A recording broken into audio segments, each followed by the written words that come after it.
I'm going to show you how to take plain, unlabeled, boring toiletry bottles and containers and customize them with really cute labels. So make sure you check out the materials list. You will need a Cricut Maker or Explorer machine since we'll be using Print Then Cut. So make sure that you download the file. It's linked below, and then we'll jump right into Design Space. Open Design Space and create a new project. So here's our blank canvas. Click Upload. If you don't see it over here on the left-hand side, use this scroll bar to find it.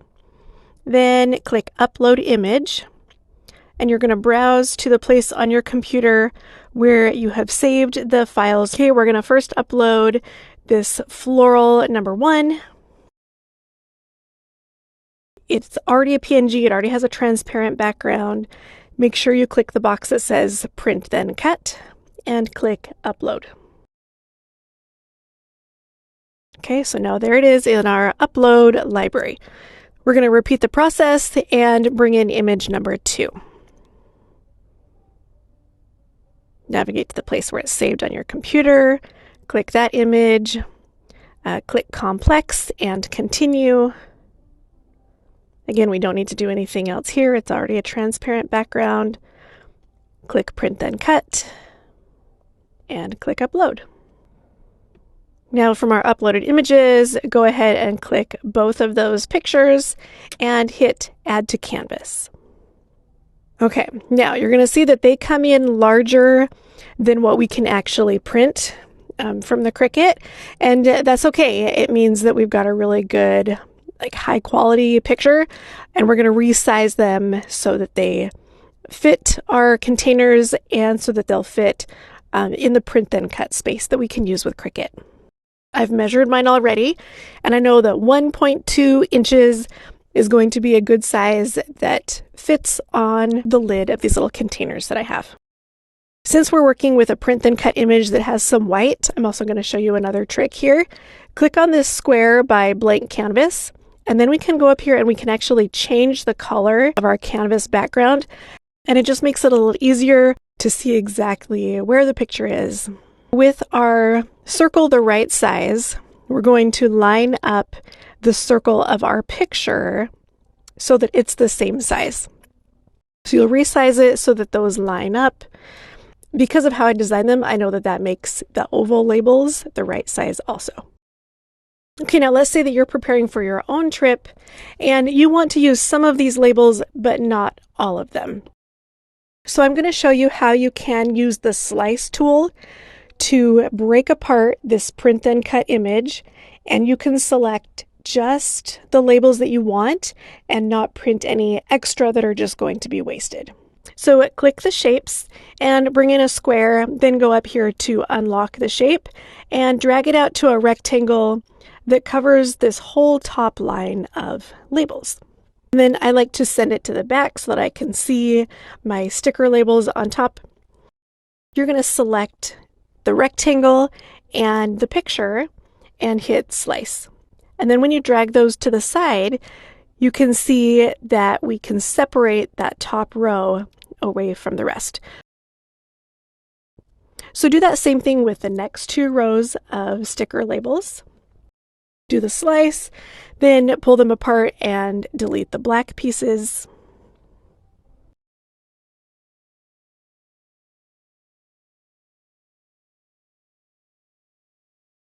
And you can either hit the delete button or hit the little trash can icon. Okay, now we're going to use that same concept to break apart some of these individual stickers. Let's say that on the top row, I don't want to make the hair gel label. So I can come in here, bring in another square, and make it so that it just fits behind the 3 that I want to keep.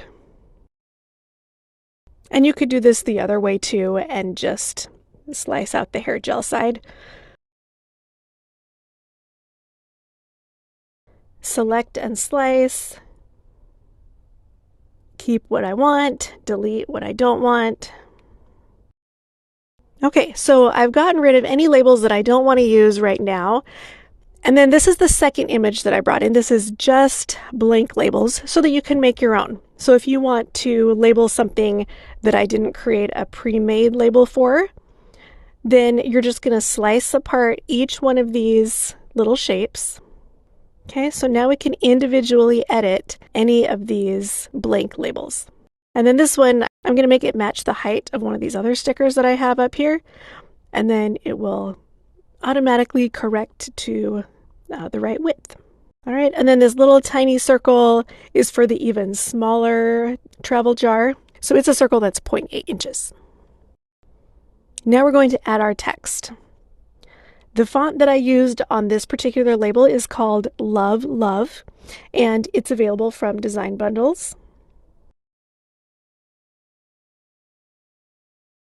Let's say you want a label for micellar water, and so you can just type that here, put it in all caps, change it to that font, and then resize it so that it will fit inside the label. I've changed the color to black to match the other labels that I made, and once it's the right size, you can actually select the label and the text under the Align tab, click Center, and that'll put it right exactly in the middle. And then while they're selected, hit Flatten. And that way it will print the text right on top of the sticker instead of trying to print it somewhere else on the page. All right, and then let's say maybe you just want a little squirt of gel blush in one of those tiniest travel jars. So again, type it, and it should have the same font selected. So you shouldn't have to go select that Love Love font again. So you'll size it and then center it, and then don't forget to flatten. So you can repeat that for as many new labels that you want to make. And then we're going to position them to make sure that they will all fit on one print then cut sticker sheet. So I'm going to bring in a square, unlock the proportion so that I can make the width 6.75 and the height 9.25, and then send it to the back. Zoom out a little bit so you can see everything, and then just place all of these labels on here so that they're inside the square and they don't overlap each other either.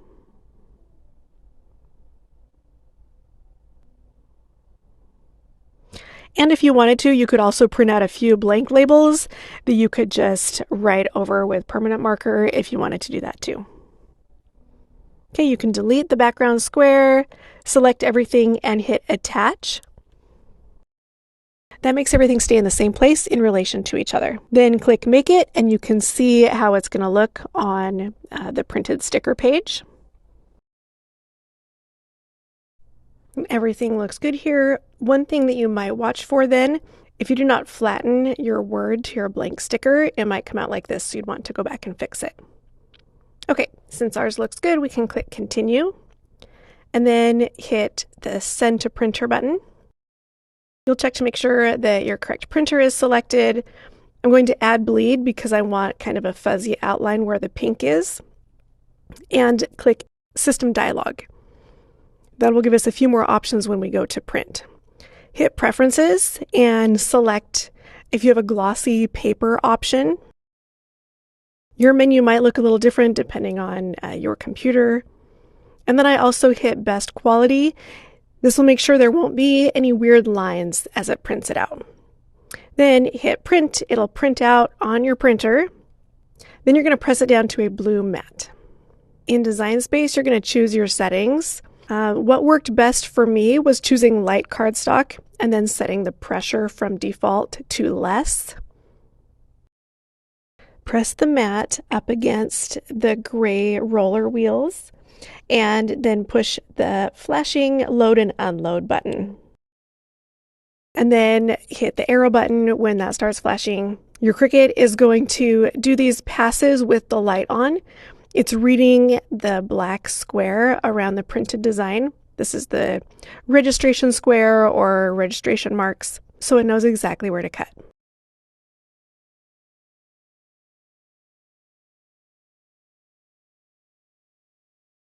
So it'll go through and cut all of those shapes, and then you'll hit the unload button, and now we can take it off of the mat. Flip it over and peel the mat away from the sticker sheet so that we don't get any weird curling. A lot of times I'll also peel away all of the extra sticker paper. Sometimes it just makes it easier to get the sticker off of the sheet. You can do whatever you like. Okay, so this is why we put the bleed on earlier.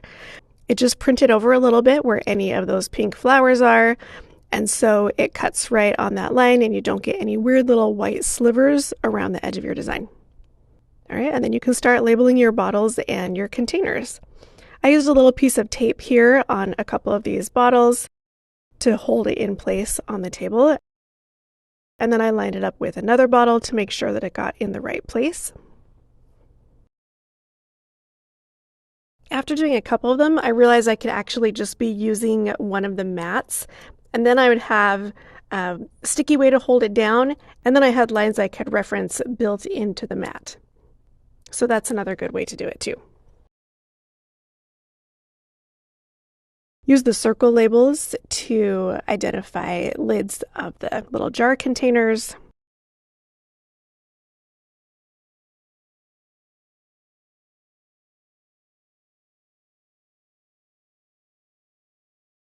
All right, and then the big question, let's see if these are really waterproof, right?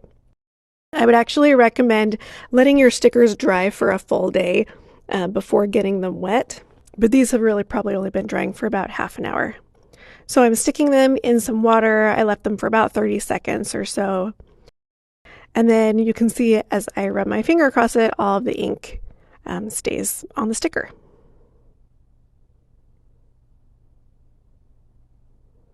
So these will work just fine in your makeup bag or in the shower.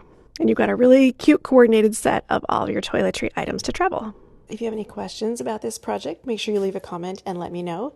Otherwise, make sure you like and subscribe, and I will see you in my next video. Bye.